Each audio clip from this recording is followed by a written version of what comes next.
Pessoal, hoje é dia 25 de setembro de 2022. Nós estamos a uma semana das eleições mais importantes das últimas décadas.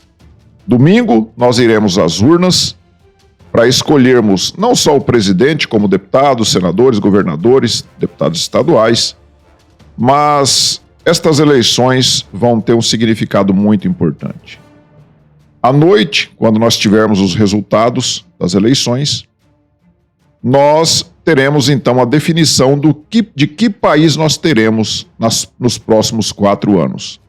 Se um país próspero, pronto aí para se tornar uma potência mundial, ou se nós teremos um país caminhando para a destruição, como está sendo o caso da Argentina, o Chile, a Colômbia, como já foi a Venezuela.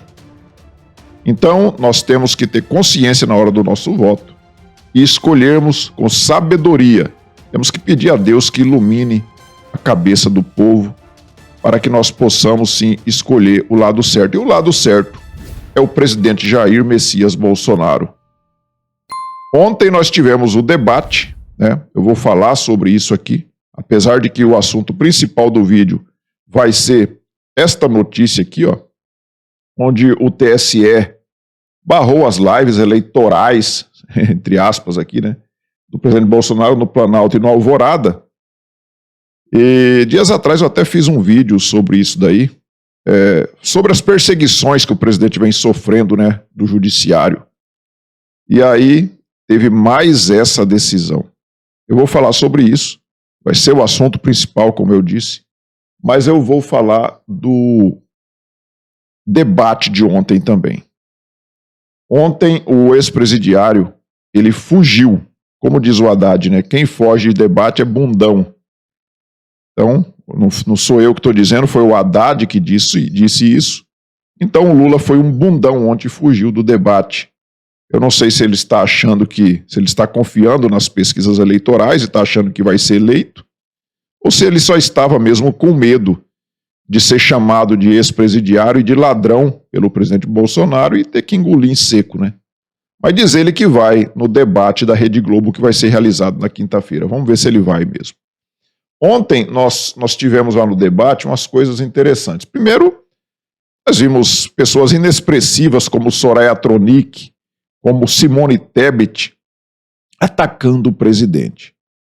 A Soraya Tronic é aquela senadora que se elegeu às custas da onda Bolsonaro. Lá em 2018 explodiu a onda Bolsonaro e muitos aproveitadores, né, embarcaram nessa onda, como foi o caso da Joyce Hasselmann, do Alexandre Frota, e a Soraya Tronic também foi uma. E ontem ela veio dizer que ela ajudou a eleger o presidente Bolsonaro, e chamando o presidente Bolsonaro de corrupto, que ele traiu a direita, como que a direita verdadeira é a Soraya Tronic. O presidente Bolsonaro não é a direita verdadeira no Brasil. E aí, depois dela ter falado esse monte de abobrinhas, o presidente respondeu a ela dessa forma aqui, ó. Vamos lá, sobre deputada senadora Soraya. A senhora não me elegeu, não. Deputado. Todo o seu material de campanha, quer seja santinhos e vídeos, está escrito lá, a candidata do Bolsonaro. A senhora foi uma estelionatária por ocasião das eleições. No tocante a Viagra e Cialis... Tá. Por favor, conclua, por favor, candidato. No tocante a Viagra e Cialis, é medicamento cujo efeito colateral é combater a disfunção erétil. Isso é usado por todos os médicos do Brasil. Até a senhora governadora do Rio Grande do Norte comprou... Então a Soraya Tronic tinha dito que ela tinha ajudado a eleger o presidente mostrou para ela, né? Deu na cara dela, né? Dizendo que ela era a senadora do Bolsonaro, como vocês viram ali, inclusive no print de um santinho dela da época, né? Soraya Tronic é senadora do Bolsonaro. E ela tinha criticado o presidente, que o presidente tinha comprado próteses penianas para os seus amigos, sendo que isso daí foi dinheiro da saúde, onde as Forças Armadas compraram algumas próteses penianas. Esse fato já foi esclarecido. E o presidente esclareceu novamente ali, inclusive dizendo que a governadora lá do Rio Grande do Norte, que é do PT, também teria feito o mesmo tipo de aquisição. Aí nós tivemos também os militantes de redação, que ainda querem ser chamados de jornalistas, fazendo as suas militâncias. E aí nós temos aqui este outro vídeo. Aqui você já vê aqui, ó, um print da revista Veja que diz o seguinte: Bolsonaro ataca jornalista da Veja durante debate. Vamos ver qual foi o ataque que o presidente fez à jornalista? A pergunta vai para o presidente Jair Bolsonaro com um comentário de Ciro Gomes. Presidente, a gente já assistiu aqui desde o começo da campanha vários casos graves de violência política. Um bolsonarista assassinou um petista durante uma festa de aniversário, um outro apoiador do senhor matou um também petista com golpes de faca e machado. E na sexta-feira agora, uma jovem tomou uma paulada na cabeça depois de discutir com um bolsonarista sobre a eleição. O senhor chegou a dizer lá atrás que é preciso fuzilar a petralhada. Eu gostaria de saber se o senhor se arrepende dessa declaração. Isso é jornalismo? Sinceramente, isso é jornalismo? Isso é uma militante. Você vê que nas rugas na testa dela ali, ela odeia o presidente Bolsonaro, assim como é a menina lá, Renata Vasconcelos, da Globo, né? Como ela fez aquela caretinha, né? Para dizer que o presidente era insensível. A mesma coisa é aqui, uma militante. Vamos ver o que o presidente responde. Presidente. Primeiro, eu quero dizer que eu sou palmeirense. Eu peço à torcida do Palmeiras, não briguem. Caso contrário, eu vou ser responsabilizado. Faltou a ilustre jornalista falar de um caso agora, de um petista que tinha, inclusive, uma tatuagem do Lula no ombro, onde ele matou a esposa e um filho de 2 anos. Querer me responsabilizar por essas ações não tem cabimento. Eu diminuí em mais de 40% as mortes violentas no nosso Brasil, com as políticas mais variadas possíveis, entre elas a do armamento. Esse episódio lamentável de Foz do Iguaçu, como tantos outros, eu recebi o irmão da vítima, que disse para todos que votavam em mim. E eu recebi com toda a cordialidade, liguei para os seus familiares naquele momento, fiz uma live de quase 1 hora. Uma esposa dele fez uma oração também de mais de 30 minutos, pregando a paz. E eu ali, comovido, sentido com esse problema. Agora, prezado jornalista, por favor, se alguém briga na rua, vai que ele seja favorável a mim, querer imputar a mim essa responsabilidade, foge de um jornalismo minimamente sério. Nós queremos a paz, queremos a tranquilidade, queremos o futuro do nosso Brasil. Defendemos as mulheres de fato e não da boca para fora. Lamentável, com todo respeito. Vocês acham mesmo que isso foi um ataque à jornalista, como a Veja coloca ali? O presidente apenas respondeu a pergunta idiota que ela fez. Pessoal, vocês acham mesmo que tem como a gente culpar um candidato, seja ele quem for? Nós tivemos aquele caso que o presidente citou aí, onde o cara que tem a tatuagem do Lula no braço, ele matou a ex-esposa e o filho dele, uma criança que inclusive se chamava Luiz Inácio, em homenagem ao ex-presidiário. Vocês acham que isso é culpa do ex-presidiário? Porque o cara era fã do ex-presidiário, era um lulista. Culpa dele ele ter matado a mulher e o filho? Culpa é do Lula? Aquele vereador lá em Botirama, na Bahia, que mandou matar o bolsonarista, o cara é do PSB, do partido do Geraldo Alckmin.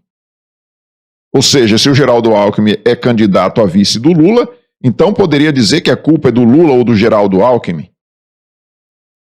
Bandido é bandido, independentemente de que lado ele está, de que lado político, para que time ele torce, é igual o presidente disse ali. Eu sou torcedor do Palmeiras, quer dizer que agora, quando a torcida do Palmeiras brigar, qualquer torcedor do Palmeiras que fizer uma barbaridade, a culpa vai ser do presidente. Então, para vocês verem que isso é uma militância, e isso não é à toa não que eles estão fazendo isso, viu?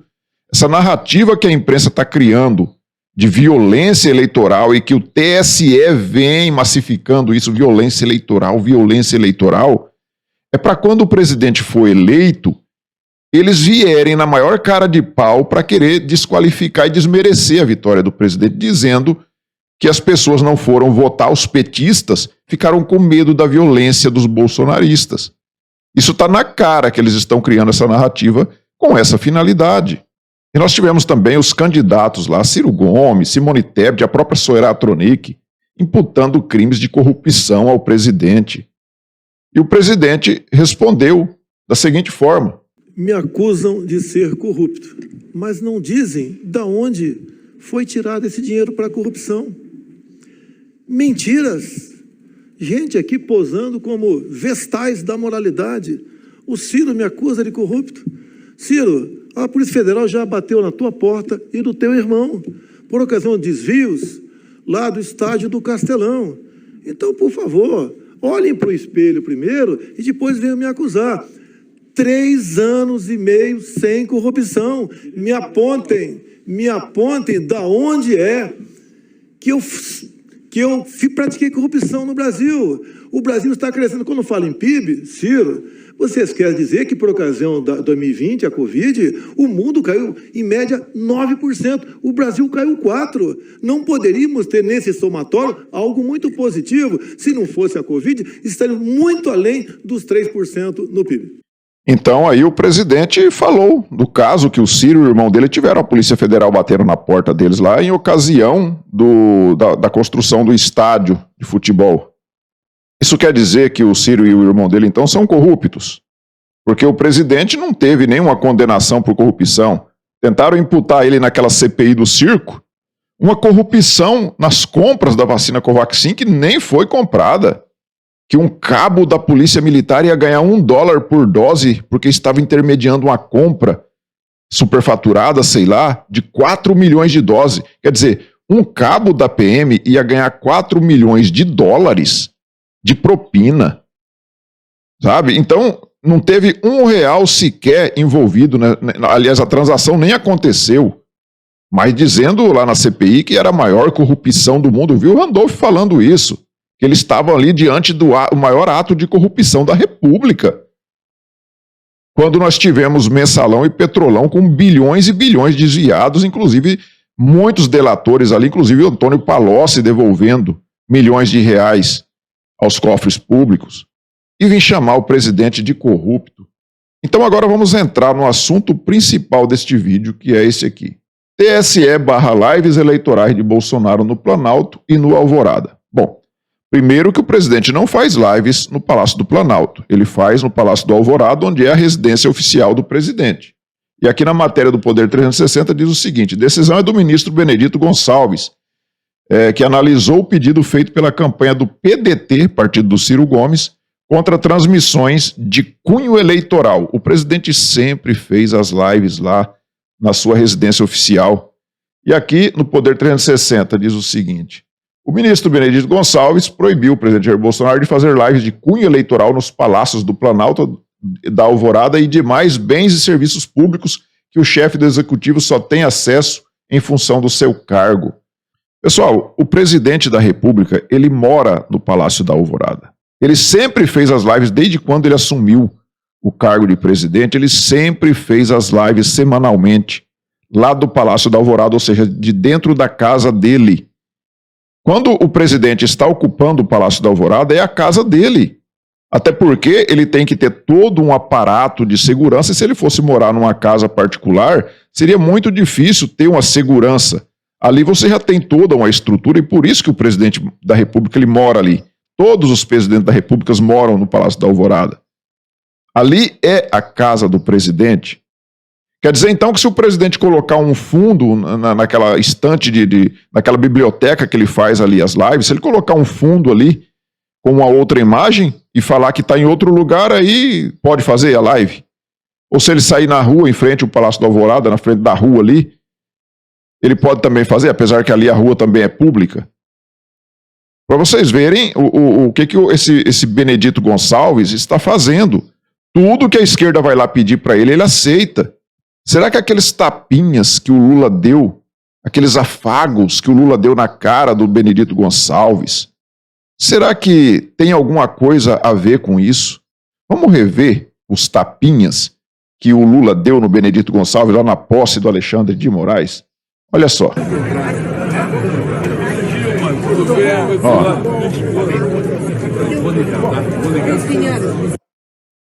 Vamos ver de novo?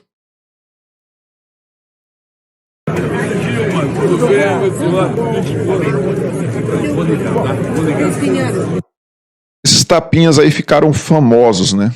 O Lula deu 3 tapinhas na cara dele, depois saiu, deu mais 3 tapinhas, e parecia que o Benedito Gonçalves queria até beijar o Lula ali. Você vê o tanto que esse cara idolatra o Lula. Ele está numa expectativa tremenda do Lula ser eleito presidente para, no mínimo, nomear ele para ser ministro do STF. Essa deve ser a esperança do Benedito Gonçalves. Porque tudo o que a esquerda pede para ele, ele atende. Ele já proibiu o presidente de usar as imagens do 7 de setembro. Ele já proibiu o presidente de usar as imagens lá de Londres, quando ele foi no velório da rainha. Ele proibiu o presidente de usar as imagens lá da ONU, quando o presidente discursou lá na ONU, que também estava lotado de brasileiros nas ruas apoiando o presidente. Eu não sei ainda como que ele não proibiu o presidente de fazer a campanha eleitoral. Será que ele vai proibir o presidente também de usar as imagens de ontem, lá do debate, alegando que o Lula não estava lá, seria errado usar essas imagens? Será que ele vai fazer isso? Será que alguém da esquerda já foi pedir lá para o Benedito Gonçalves para proibir o presidente de usar as imagens do debate de ontem lá no SBT, na CNN? É só isso que está faltando, e com certeza o Benedito Gonçalves vai atender. Mas não adianta eles tentarem esconder. Todos os dias nós temos multidões nas ruas. Olha só o que aconteceu lá em Campinas ontem.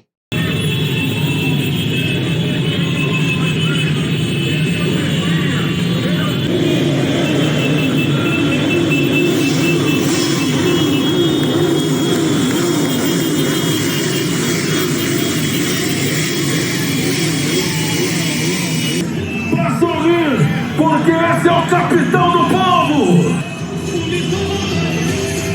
Igual a ele nunca existiu, gigante! Esse é o nosso capitão!